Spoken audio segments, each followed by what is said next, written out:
Señor Jesús le bendiga, hermanos. Le damos gracias al Señor por un nuevo día más en la iglesia, poder estar ahí con Él, reuniéndonos en su nombre. Hoy voy a hablar de un tema que se llama los sacramentos en el nuevo pacto. La mayoría de los cristianos asocian el concepto sacramento con la iglesia católica, como que es un concepto católico. Amén. En el nuevo pacto, la mayoría de iglesias cristianas, los sacramentos y en la tradición cristiana ortodoxa son signos visibles instituidos por Cristo para comunicar la gracia de Dios, la gracia espiritual. Esos son los sacramentos. Y vamos a hablar que los sacramentos tienen que ver con un sello que tiene el cristiano. Es un sello visible. El sacramento tiene que ver con algo visible. Amén. Y vamos a leer 2 de Timoteo 2:19. Pero el fundamento de Dios está firme, teniendo este sello: conoce el Señor a los que son suyos, y apártese de iniquidad todo aquel que invoca el nombre de Cristo. Amén. El Señor conoce a los que son suyos. ¿Por medio de qué conoce el Señor a los que son suyos? A través de el Espíritu Santo, el sello del Espíritu Santo. Pero también habla: apártese de iniquidad todo aquel que invoca el nombre del Señor. Y eso lo entendemos también por el hecho de apartarse del pecado. Pero ahí hay otros temas fundamentales que apartan del pecado, o que simboliza, o que refleja que yo me aparto del pecado. Vamos a hablar de este tema. Sacramento viene del latín sacramentum, que en el mundo romano significa juramento sagrado de fidelidad de los soldados al emperador. ¿Qué era un sacramento? En el mundo romano antiguo, sacramento era consagrarse en fidelidad, haciendo un juramento como soldado al emperador.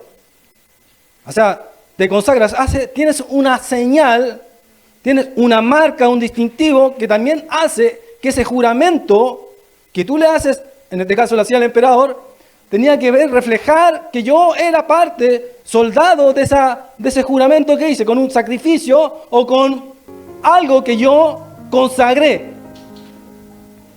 También significa depósito sagrado, que se ponía en custodia cuando había un litigio.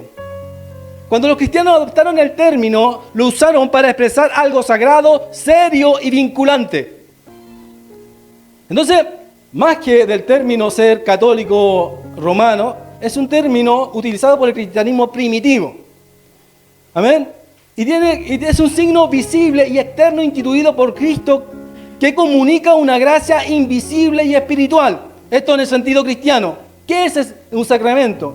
Es un signo, una señal visible y externa, es decir, se ve, instituido por Cristo que comunica una gracia invisible, algo que es espiritual.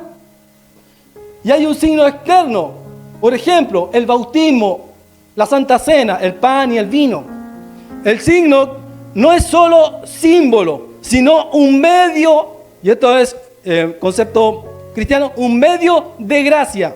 Dios obra espiritualmente por medio de lo visible. Cuando el escritor Santiago habla, muéstrame tu fe sin tus obras, yo te mostraré mi fe por mis obras, está hablando de lo mismo. La gracia que está en nosotros no se refleja por decir o confesar que yo creo algo, sino por actuar de acuerdo a lo que digo creer.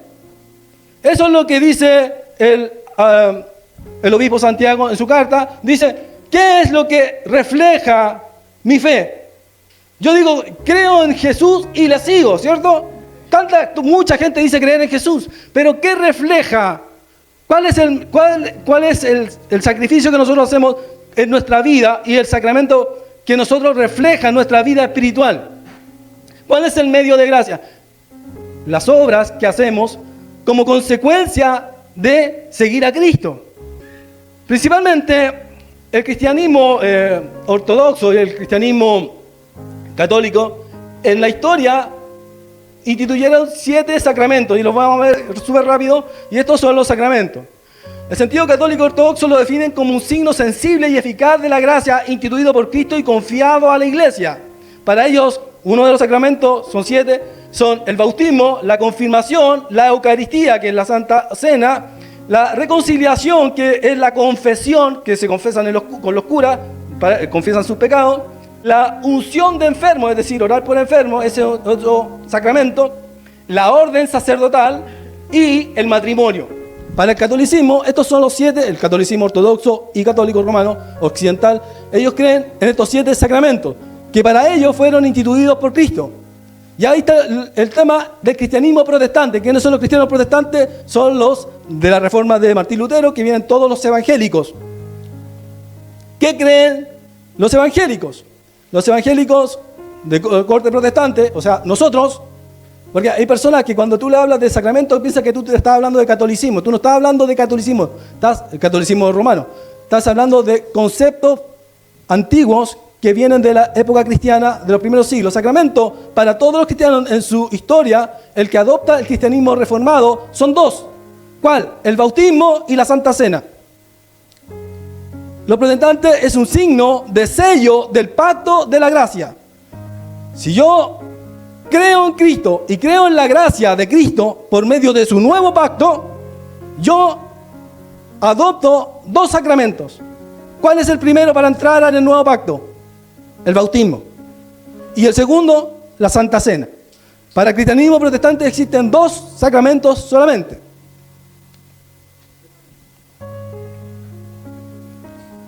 Y quiero que, ¿qué significa para el cristianismo protestante estos sacramentos? Este concepto significa un signo o sello del pacto de la gracia. Entonces, si vamos solo a la Escritura y a la práctica de la iglesia primitiva, vemos que principalmente 2 sacramentos instituidos directamente por Cristo. El bautismo, cuando dice id y hacer discípulos bautizándolos en el nombre del Padre, del Hijo y del Espíritu Santo, está encomendando a hacer una obra para Él. ¿Cierto? Significando que es la entrada al nuevo pacto. Perdón de pecados, nuevo nacimiento espiritual. La cena del Señor, que es la Eucaristía, en el concepto católico, que significa comunión de los santos, es el mandato cuando dice, haced esto en memoria de mí. Es decir, el Señor Jesús en la Escritura manda hacer 2 cosas en el nuevo pacto. Haced esto en memoria de mí, que era la Santa Cena, y hacer discípulos bautizándolos en el nombre del Padre y del Hijo y del Espíritu Santo. Amén. Entonces, ¿qué significa esto? Que el Señor comisionó a hacer estos sacramentos.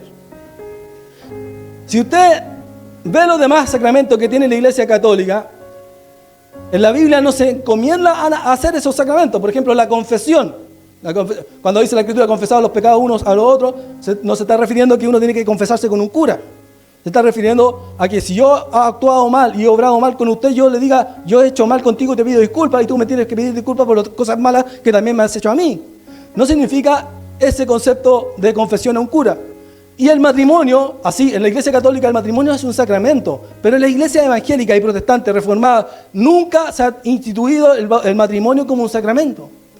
Pero si usted entiende el concepto de sacramento y la extrapolarización que hace la Iglesia Católica del concepto, está entendiendo entonces mandando a todas las personas a que se casen. Porque si todos tenemos que cumplir esos sacramentos, todas las personas deberían confesarse, todas las personas deberían casarse, pero hay personas que en la Biblia, el apóstol Pablo dice que no es necesario casarse para algunos, y si tienen un don de continencia, que no se casen. Entonces, no hay una encomienda a casarse, y no hay una encomienda a confesarse ante un sacerdote, un cura.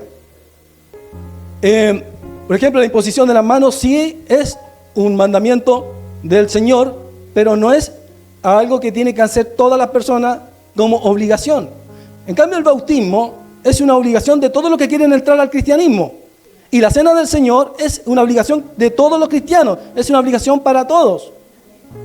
Una obligación para todos el que quiere ser cristiano y estar en el nuevo pacto. Porque si usted no quiere ser cristiano, no tiene por qué hacer eso.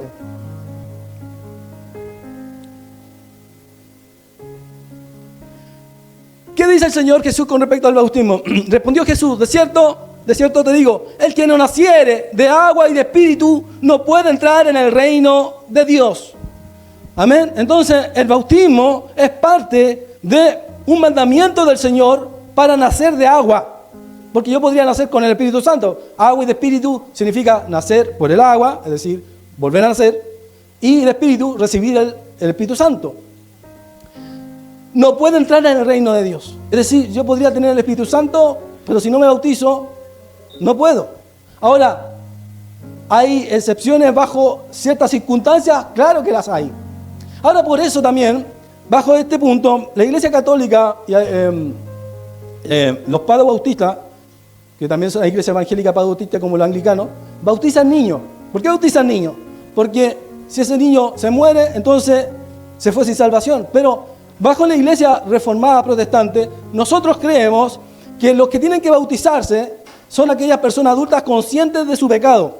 En cambio, los niños, aunque pecan, no tienen la conciencia formal, moral, desarrollada para saber conscientemente que están haciendo mal a las personas. Por lo tanto, el cristianismo protestante, en su gran rama, determina, de acuerdo a lo que enseña la Escritura, que todas las personas que se bautizaban eran personas adultas. Por lo tanto, se entiende que los niños que mueren sin bautizarse se van salvos por su conciencia no desarrollada por la madurez a través de los años. Entonces, eso creemos la gran mayoría de los protestantes, a diferencia de unas iglesias protestantes como los luteranos y los anglicanos, que sí creen en el bautismo de niños como los católicos. Dice el apóstol Pedro, el bautismo que corresponde a esto ahora nos salva. Es decir, el bautismo salva. No es simplemente un símbolo que refleja mi conversión, sino que también es y ahí está el concepto, sacramento que refleja mi salvación.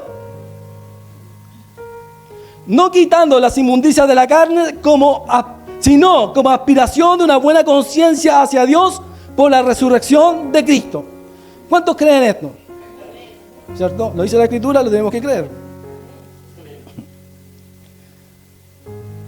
Y acá el apóstol Pablo hace una profundización después de qué simboliza el bautismo.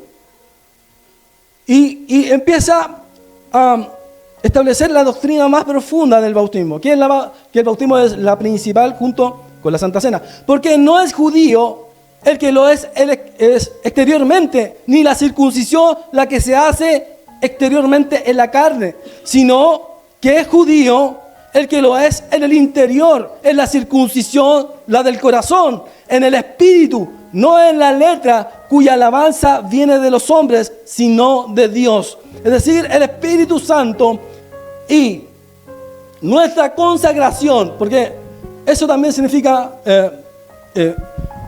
los sacramentos, consagración, algo que yo hago por Dios, pero que se ve en lo externo. Pero ¿qué se ve en lo externo de mí? Si es en lo interior, en el espíritu, en el corazón. Se ve el reflejo de lo que yo tengo en el corazón hacia los demás, hacia la sociedad, hacia las personas. Dice el apóstol Pablo, en él también vosotros, después de que oísteis la palabra de verdad, fuisteis circuncidados con circuncisión no hecha a mano, sino en la circuncisión de Cristo, al despojaros del cuerpo de la carne. Es decir, nosotros ya no vivimos para la carne, sino que vivimos para el espíritu, porque nos despojamos no de nuestra naturaleza humana, sino que dejamos de obedecer lo que la carne, es decir, nuestra humanidad caída nos quiere determinar, sino que queremos obedecer al Señor.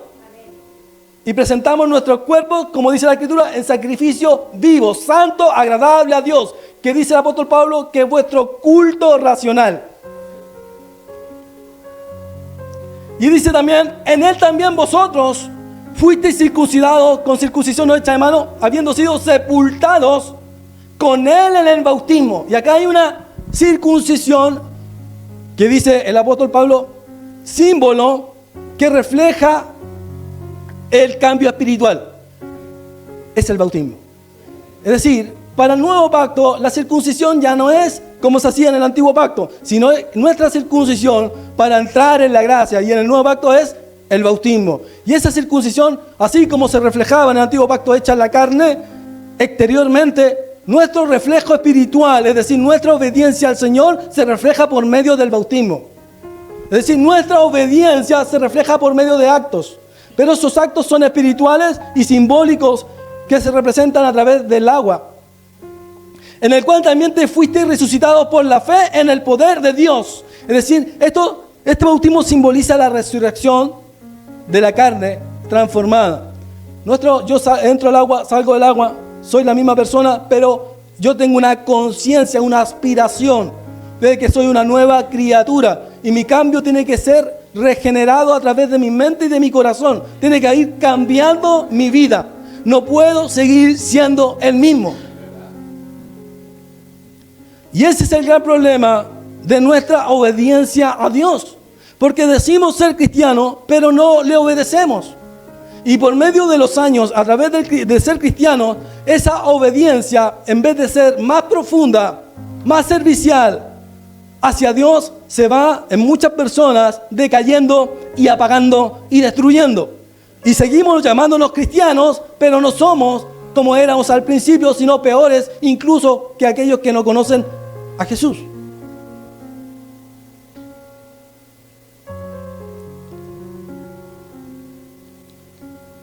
Con respecto a la Santa Cena, el Señor y el apóstol Pablo dice: porque todas las veces que comáis este pan y bebáis esta copa, proclamáis la muerte del Señor hasta que Él venga.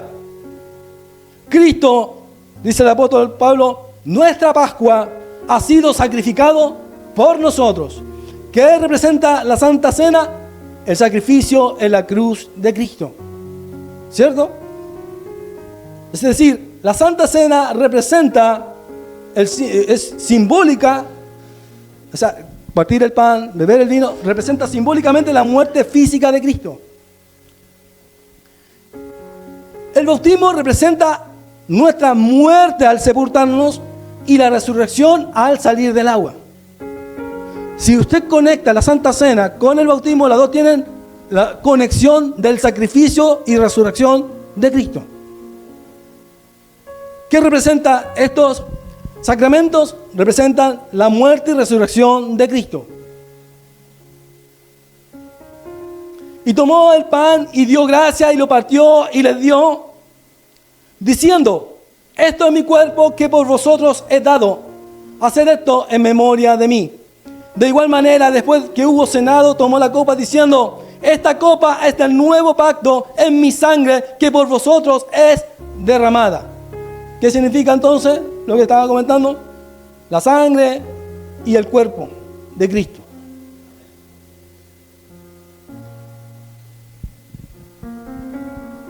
¿Qué representa finalmente estos sacramentos? Estos símbolos en el nuevo pacto representan sacrificio. Sacrificio. Y usted sabe que en el Antiguo Testamento todo lo que tenía que ser sacrificado tenía que ser salado. Y esto dice en Levítico 2:13: y sazonarás con sal toda ofrenda que presentes, y no dejarás que falte jamás de tu ofrenda la sal del pacto de tu Dios. Y toda ofrenda tuya ofrecerás sal. Los judíos rabínicos entienden que todo tenía que ser salado para sacrificarse en el templo. En la tradición judía, en el Miná, se enseña que todos los sacrificios, sin excepción, debían ofrecerse con sal. Se usaba la sal traída del mar muerto para ser usada y que ponía en abundancia en el mar muerto, para los animales sacrificados, para las ofrendas vegetales, para los inciensos, para todo. Para los cereales, a todos se le echaba sal. O sea, en otras palabras, ningún sacrificio se ofrecía sin sal.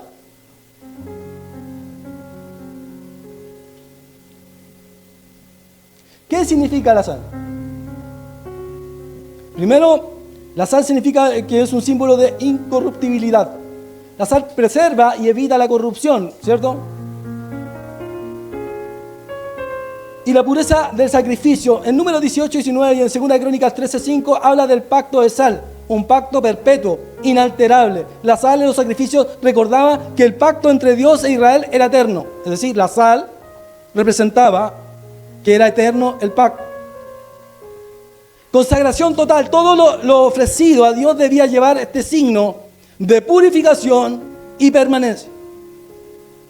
O sea, no era solamente matar el animal y ponerlo arriba del altar, sino que había que echarle sal. Representaba algo la sal, ¿cierto? ¿Qué tiene que ver con el nuevo pacto la sal? Jesús usa la sal como metáfora espiritual. Vosotros sois la sal de la tierra. ¿Quién? Nosotros, como somos, nos sacrificamos a Dios, ¿cierto? Porque nuestra vida, cuando entramos al nuevo pacto, nos bautizamos, muerte y resurrección, nuevo hombre, ¿cierto? Eso significa que yo estoy haciendo una vida en sacrificio a Dios. Porque yo estoy muriendo. Así como Jesús fue sacrificado en la cruz, como el Cordero de Pascua, nosotros al reflejar el bautismo, también somos sepultados juntamente con Él por medio de la cruz. Por lo tanto, nosotros simbolizamos también un sacrificio humano, simbólico en el agua, para morir en la carne y resucitar en Cristo. Es decir, somos un sacrificio que vivo. ¿Y qué significa eso? Que ya no vamos a vivir como antes, ¿cierto? Nosotros somos cristianos. Por eso dice, vosotros sois la sal de la tierra. ¿Cómo salamos la tierra? ¿Cuál es la sal que Dios nos entrega? Su palabra. Su palabra hace que el mundo deje de pudrirse o no se pudra tan rápido. Pero si dejamos de hablar de su palabra, si todos los cristianos dejaran de hablar de la palabra de Dios, ¿qué pasa con el mundo? Se pudre. Y la carne que nos lleva sal, ¿qué le pasa a la carne que no le echan sal? Se pudre. Entonces, ¿qué significa todo esto? Que Jesús no solamente por haberme bautizado soy cristiano, sino por llevar la sal de Cristo en mi vida cristiana. Y esa sal que simboliza purificación, porque no solamente hace que el resto no se pudra, sino que yo también me purifique. Entonces, las personas o los cristianos piensan que quedarse callados o no hablar de Cristo es respetar las formas de vida, de pensar de los demás. Y Dios no nos manda a vivir como el resto, sino a incomodar al resto, para que se salven, porque ese es el propósito principal del cristianismo, de que las personas se salven, porque Dios quiere que ninguno perezca, sino que todos procedan al arrepentimiento.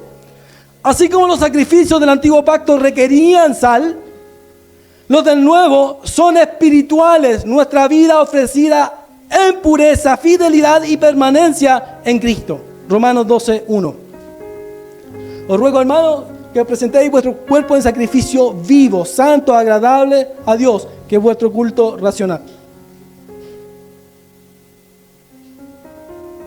Pablo compara la entrega total del creyente con un sacrificio en el altar. ¿Se ve? ¿Se da vuelta la relación? Ya no hay un animal, sino nosotros mismos, nuestra obediencia, santidad y servicio. Por eso sacramento, que viene del latín, sacramentum, originalmente significa juramento sagrado, pero también significa acto solemne dedicado. Yo me dedico solemnemente, y la palabra solemne de mucho respeto. Y nosotros, muchas veces como cristianos, no tenemos mucho respeto por Dios. Pero entonces no le obedecemos de forma solemne. ¿Cuál es la forma solemne de obedecer a Dios? Es sirviéndole, siguiéndole, obedeciéndole como Él nos manda.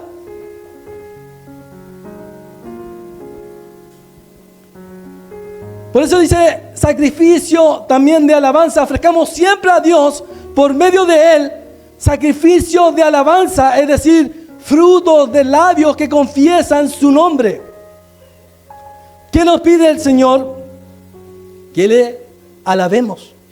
Pero esta alabanza que confiesen su nombre, por eso muchos cantantes cristianos también en cada canción ponen el nombre de Jesús, porque toman el versículo para decir que hay que decir Jesús siempre. Ahora, nuestra alabanza es a Dios dedicada. Puedo decir Jesús en una canción cristiana, en otra puede que no, pero no estamos, ¿cómo se llama? Cuando yo le dedico una alabanza a Dios, Dios entiende que se la estoy dedicando a Él. El debate no es si tiene que ver el nombre ahí o no. La adoración, la gratitud, la confesión, son sacrificios espirituales a Dios. O sea, por eso a veces las personas, o aquí en otros lugares, ponen una canción a Dios, ya sea rítmica, o sea, una lenta, o una oración, alabanza, claro, y no sienten lo que están cantando, ni lo viven y ni siquiera se lo aprenden. O se quejan. Pero esas canciones están dedicadas a Dios. Esas canciones están consagradas a Dios. No todos los cantantes consagran sus canciones a Dios. Hay otras que no son muy espirituales diciendo Jesús, pero dicen Jesús, pero no cantan nada con respecto a Jesús. Y muchas personas cantan esas canciones y al final alimentan la carne con esas canciones, pero no alimentan el espíritu. Lo importante de alabar a Dios es alimentar el espíritu, porque el espíritu tiene que ser edificado. No saco nada con nombrar a Jesús en una canción que esa canción no me genera ningún cambio ni ningún sentir espiritual. Pero hay muchos que no sienten nada con la música de Dios. Y la música de Dios es para ofrecer a Dios nuestros frutos del labio. Y nuestro fruto tiene que ser del corazón. Pero yo no saco nada con alabar a Dios y repetir las palabras como que fuera un rezo. Repito palabras predefinidas, pero no estoy sintiendo esas palabras.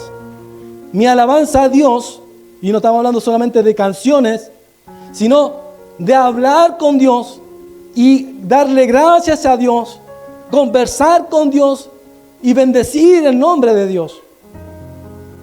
Muchas veces nosotros hablamos a Dios cuando tenemos un problema o cuando estamos mal, pero la Biblia te enseña a ser agradecido con Dios. Entonces nosotros no tenemos que tener un motivo personal, ya sea de enfermedad o de no tener trabajo, de alguna falta, para poder alabar a Dios, porque la alabanza a Dios es de agradecimiento. Es para también pedir algo a Dios, pero tiene que ser espiritual. La alabanza a Dios no es para que Dios quiero que me des más dinero, más plata. Por eso la alabanza evangélica y cristiana siempre son espirituales. De tu espíritu, quiero que venga tu espíritu, que baje tu espíritu, que descienda tu presencia. Porque lo que le pedimos a Dios es alabanzas espirituales y le pedimos cosas espirituales.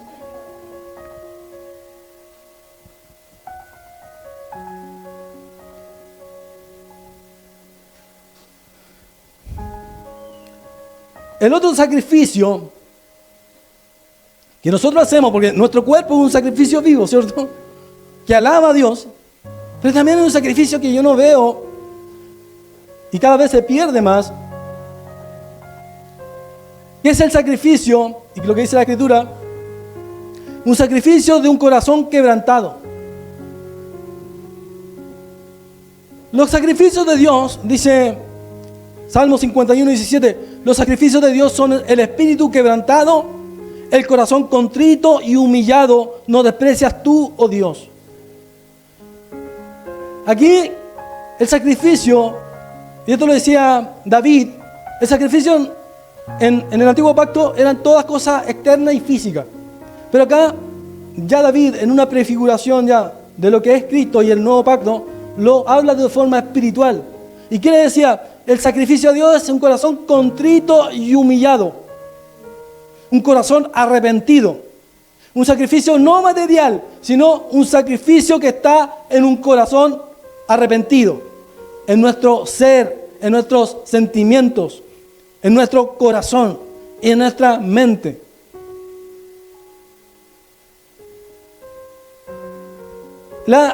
Y las lágrimas representan esa ofrenda sacrificial.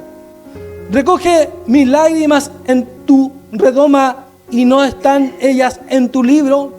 Las lágrimas que nosotros derramamos a Dios representan nuestro arrepentimiento y nuestro dolor por fallarle o por agradecimiento, pero estamos sintiendo a Dios.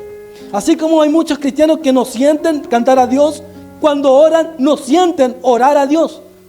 Cierran los ojos, hacen que ora, o cuando se ponen a orar se paran y se van, o se van a dar una vuelta, como que la oración y cantar a Dios es un mero trámite. Y se hace con las predicaciones, se hace con el canto y se hace con todo dentro de la iglesia. Entonces, ¿qué estoy sacrificando yo aquí? Vengo y no estoy. No alabo porque no me gustan las canciones, no oro porque no me gusta el que ora, o no me gusta orar, o me aburre orar, estoy completamente desconectado de Dios. Y después digo, ¿por qué me pasan las cosas? O ¿por qué ya no te siento, Señor? ¿Por qué no siento en mi corazón el fuego del Espíritu Santo? ¿Por qué estoy así, apagado? ¿Por qué me quiero ir al mundo a pecar? ¿Por qué me quiero separar de ti? ¿Me quiero separar de las personas? ¿Me quiero vivir una vida distinta? Porque me desconecté completamente de lo que es realmente ser cristiano.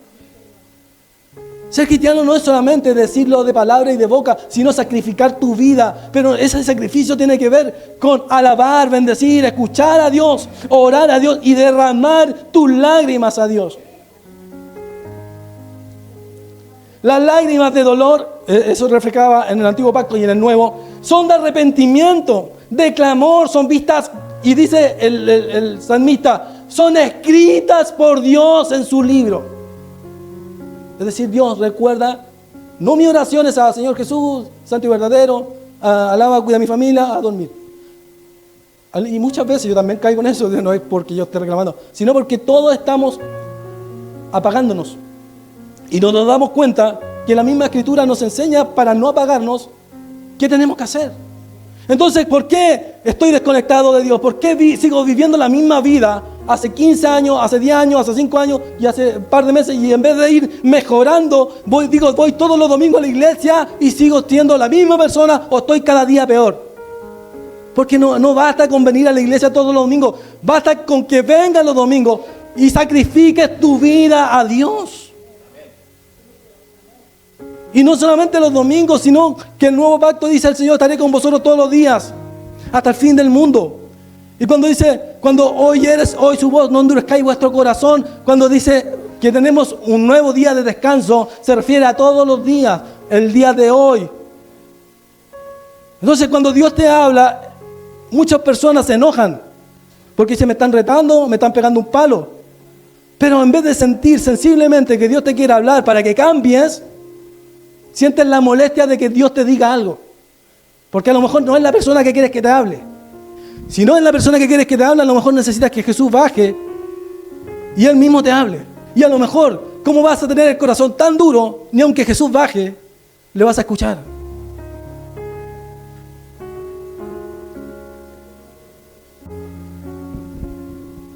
En el sentido metafórico, sacrificio espiritual en el nuevo pacto, el Nuevo Testamento, los sacrificios de Dios son en el espíritu quebrantado, en el corazón contrito y humillado, que Dios no desprecia, ¿cierto?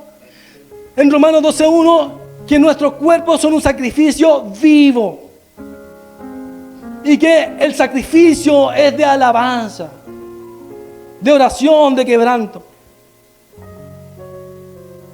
Y en Lucas 7:36 al 50, Jesús va a un fariseo que se llama Simón. Y entra una mujer, ¿se acuerda de esa historia? Pecadora. Muchos interpretan que era María Magdalena, pero la Escritura nunca dice eso, ¿cierto? Esa mujer era una mujer prostituta.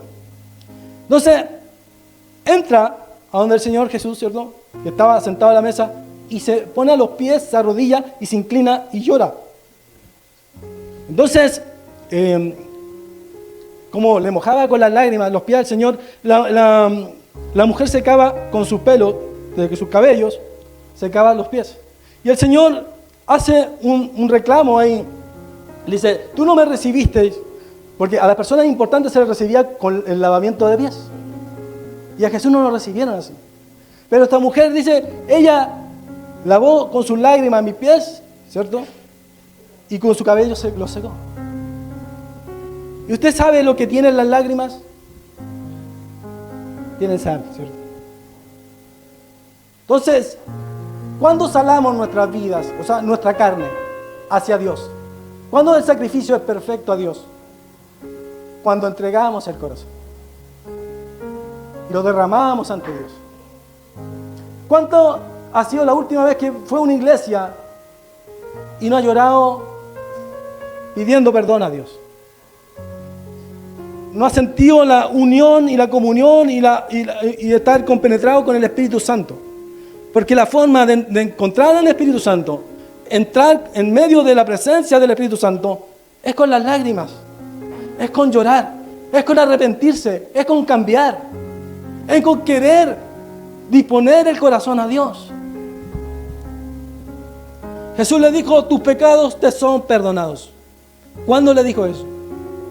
Cuando vio el arrepentimiento real que la llevó a ella a derrumbarse al suelo y al entregar sus pecados al Señor. Reconoce que su fe y arrepentimiento, el Señor Jesús, tu fe te ha salvado. Porque el arrepentimiento que vio en ella era genuino. Porque hay algo externo en nosotros que Dios ve también. Dios lo ve, lo interno y lo externo, pero las demás personas ven un arrepentimiento genuino en el cambio de mi vida. No solamente llorar por llorar, sino en el cambio de mi vida. Y esas lágrimas son reflejo exteriormente ante los ojos de cualquiera que yo estoy arrepentido. Y ese cambio, eso externo que manifiesto es el cambio que yo manifiesto hacia los demás. La humildad genera perdón. La fe y el arrepentimiento generaron el perdón. Porque muchas veces, por orgullo o por vergüenza, y esa vergüenza la disfrazamos, decimos tener vergüenza, pero es soberbia. No quiero quebrantarme, no quiero que me vean débil. Dios ya te ve débil. Cuando tú no te quebrantas a Dios, esa soberbia te hace ser débil ante Dios. Porque es una falsa humildad. La humildad real no teme el expresar sus sentimientos y lo frágil que es ante Dios. Ante los demás podemos aparentar ser fuertes, pero ante Dios nunca vamos a mentirle, porque Él conoce hasta lo profundo del corazón. Y le dice al Señor: tus muchos pecados son perdonados porque amó mucho. Y hay una frase ahí: al que mucho se le perdona, mucho ama. Pero al que poco se le perdona, poco ama. Pero ahí, usted entiende, hay un concepto ahí detrás. Las personas entienden que yo he pecado poco, por eso no me puedo acercar a Dios, porque se me perdona poco. Pero como a los que he pecado mucho, se les perdona más, ¿cierto? Lo que está diciendo ahí no es eso. Todos para Dios somos muy pecadores. Pero ¿por qué al que mucho se le perdona? O sea, ¿por qué pasa esto? Porque entre más yo soy sincero con Dios y más entrego mis pecados a Dios, más me arrepiento, más se me perdona. Y el otro que está duro en el corazón, soberbio en su conciencia, entrega poco pecado porque piensa que está bien. ¿Por qué se le perdona poco? No porque no tenga más pecados, sino porque él quiere entregar algunos pocos pecados porque en su conciencia se cree moralmente superior, intelectualmente mejor, o de una persona más intachable, que cuando para Dios somos todos pecadores y merecedores de salvación. Si tú quieres que Dios realmente te perdone, humíllate ante Dios, porque ese es el verdadero sacrificio, ese es el verdadero sacramento a Dios.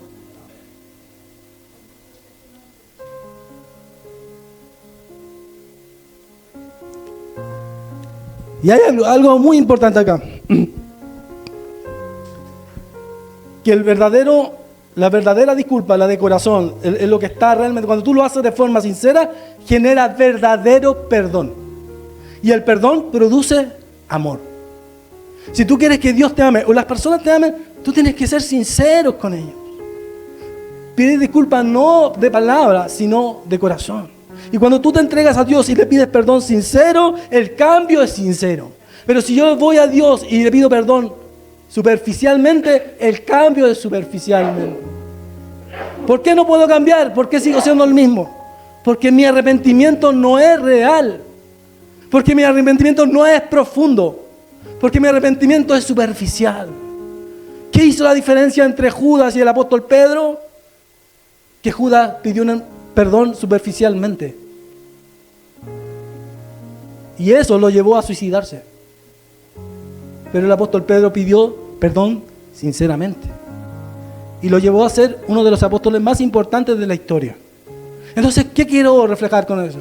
¿Queremos ser cristianos mediocres, con sacrificios mediocres, con alabanzas mediocres, con oraciones mediocres, que no nos van a llevar a ningún cambio y nos pueden hacer incluso morir? ¿O vamos a ser cristianos reales, con sacrificios reales, con alabanzas reales y con oraciones entregadas a Dios, que nos pueden hacer gloriosos para el Señor? Depende de qué.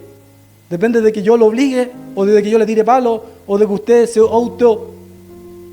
tome esta información, la mastique y se autodiscipline y se entregue a Dios. Porque necesitamos nosotros de Dios.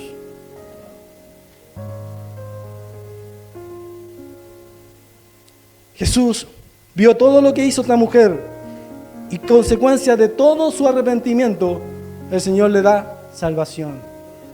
Y el perdón se lo llevó a alguien que no era de esa casa, sino que entró sin permiso a pedir perdón a Dios.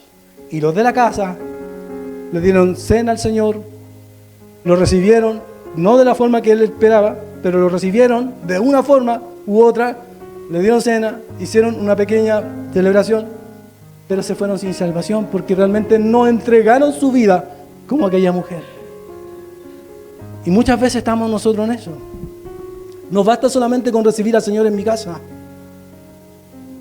No basta. El Señor dice, yo golpeo la puerta y el que abre yo cenaré con él. Y la persona, yo tengo al Señor en mi casa, pongo una foto, pongo un versículo bíblico, los traigo a la iglesia, pero el sacrificio real es que invitarlo a tu casa y sacrificar tu vida en tu casa a Dios. Es decir, tu casa está en el corazón tuyo, eso es lo que refleja, Él golpea tu corazón. Pero si tú abres tu corazón a medias, sin sacrificar, derramar y humillarte ante su presencia, no sirve de nada. Hiciste todo, preparaste la comida, hiciste la fiesta para recibir a Dios, pero se te quemó la comida en el horno, porque no hiciste lo último que tenías que hacer, el sacrificio real.